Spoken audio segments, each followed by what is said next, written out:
સંદેશ ન્યૂઝમાં આપનું સ્વાગત છે। શ્રી સ્વામિનારાયણ મંદિર મણિનગરમાં આચાર્ય જ્ઞાન મહોદધિ શ્રી જીતેન્દ્ર પ્રિયદાસજી સ્વામી શ્રી મહારાજની અનુજ્ઞાથી શ્રી સ્વામિનારાયણ ભગવાનની શ્રીમુખ વાણી વચનામૃત 204મી પ્રાગટ્ય જયંતિની પરમ ઉલ્લાસભેર ઉજવણી કરાઈ। વચનામૃત એટલે સર્વોપરી શ્રી સ્વામિનારાયણ ભગવાનની શ્રીમુખ વાણી પરાવાણી શ્રી સ્વામિનારાયણ ભગવાનના વચનરૂપી અમૃત। આ વચનામૃત ગ્રંથના દરેક વચનામૃતના પ્રારંભમાં શ્રી સ્વામિનારાયણ ભગવાન કયા વર્ષે કયા માસમાં કયા પક્ષમાં કઈ દિશામાં કઈ તિથિએ કયા ગામમાં કયા સ્થાનમાં કઈ દિશામાં મુખ રાખીને કેવા આસન પર બેસીને કયા વસ્ત્રાભૂષણ વગેરે ધારણ કરીને વાત કરે છે તેનું વર્ણન આવી સૂક્ષ્મતા ભરી સચોટ માહિતી આ વચનામૃત ગ્રંથમાં કરવામાં આવી છે। વચનામૃત વિશ્વના દરેક દેશમાં રહેતા કોઈ પણ ધર્મ કે જ્ઞાતિના માણસને ઉપયોગી બની રહ્યું છે। તેના કારણે વિશ્વભરમાં બાળકથી લઈને યુવાન સુધીના સૌ કોઈ તેનું પઠન પાઠન કરી સુખિયા બને છે।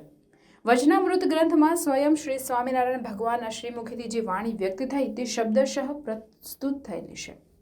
વચનામૃત ગ્રંથનું પ્રાગટ્ય સંવત 1876ના માગસર સુદ ચતુર્થીના શુભ દિને થયું। તેને આજકાલ કરતાં 204 વર્ષ થાય છે। એટલે શ્રી સર્વોપરી શ્રી સ્વામિનારાયણ ભગવાનની શ્રીમુખવાણી વચનામૃત 204મી પ્રાગટ્ય જયંતિ છે। વચનામૃત એટલે શ્રી સ્વામિનારાયણ ભગવાનની વાણીનું અમૃત। જેટલું અમૃતનું પાન કરીશું એટલા અમર બનીશું। વચનામૃત ગ્રંથને સરળ રીતે સમજી શકાય તે માટે શ્રીજી સ્વયં મૂર્તિ જીવન પ્રાણ અબજી બાપ શ્રીએ આ વચનામૃત ઉપર રહસ્યાર્થ પ્રદીપિકા ટીકા કરી છે અને તેને ગ્રંથિત કરવાનું કાર્ય નિડર સિદ્ધાંતવાદી સદગુરુ શ્રી ઈશ્વર ચરણદાસજી સ્વામીએ કર્યું। આ ગ્રંથનો દેશ વિદેશમાં પ્રચાર પ્રસાર કરવાનું કાર્ય શ્રી સ્વામિનારાયણ ગાદીના આદ્ય આચાર્ય પ્રવર ગુરુદેવ શ્રી મુક્તજીવન સ્વામી બાપાએ કર્યું। ત્યારબાદ વેદરત્ન આચાર્ય શ્રી પુરુષોત્તમ પ્રિયદાસજી સ્વામી શ્રી મહારાજે કર્યું અને વર્તમાન સમયે જ્ઞાન મહોદધિ આચાર્ય જીતેન્દ્ર પ્રિયદાસજી સ્વામી શ્રી મહારાજ દેશ વિદેશમાં સત્સંગ વિચરણ કરી પ્રચાર કરી રહ્યા છે। આ શુભ અવસરે શ્રી સ્વામિનારાયણ ગાદી સંસ્થાનના આચાર્ય જ્ઞાન મહોદધિ જીતેન્દ્ર પ્રિયદાસજી સ્વામી મહારાજની અનુજ્ઞાથી પૂજનીય સંતો અને હરિભક્તોએ સ્વામિનારાયણ મંદિર મણિનગરમાં સર્વોપરી શ્રી સ્વામિનારાયણ ભગવાનની શ્રીમુખવાણી વચનામૃત 204મી પ્રાગટ્ય જયંતિની પરમ ઉલ્લાસભેર ઉજવણી કરી હતી। આ પ્રસંગે પૂજનીય સંતો અને હરિભક્તોએ વચનામૃત ગ્રંથનું પૂજન અર્ચન તેમજ આરતી પણ ઉતારી હતી। આજે વિક્રમ સંવત 2080 માગસર સુધી ચોથ આ પવિત્ર દિવસે અવતારી અજોડ મૂર્તિ શ્રી સ્વામિનારાયણ ભગવાનના મુખ કમળથી અવતરિત વાણી એટલે શ્રી વચનામૃત।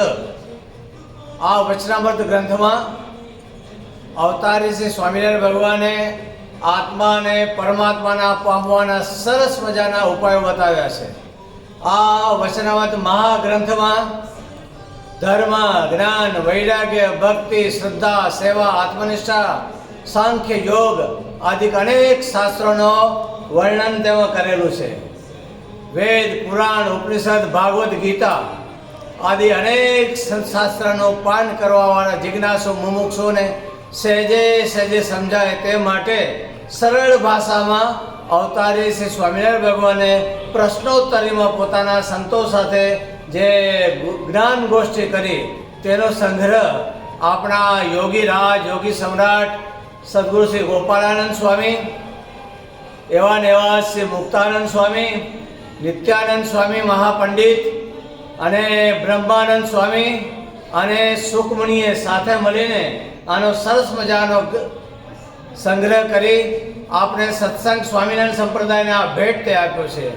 આનંદની વાત એ છે કે આના ઉપર શ્રીજી સંકલ્પ મૂર્તિ શ્રી અબજી બાપાશ્રીએ રહસ્યાર્થ પ્રદીપિકા ટીકા કરી। જ્ઞાન પીપાસુ મુમુક્ષુ સહેજે સહેજે સમજી શકે એ માટે કરીને અબજી બાપાશ્રીએ ટીકા કરી અને ટીકાનો લાભ આજે એક સારો સંપ્રદાય લઈ અને માણે છે। તો આવો બંધુ આપણે સાથે મળી વચનામૃતને વંદન કરીએ પૂજન કરીએ આરતી કરીએ અને એમાં ઉપદેલા સત ઉપદેશોને આપણા વર્તનમાં મૂકીએ। અસ્તુ જય શ્રી સ્વામિનારાયણ।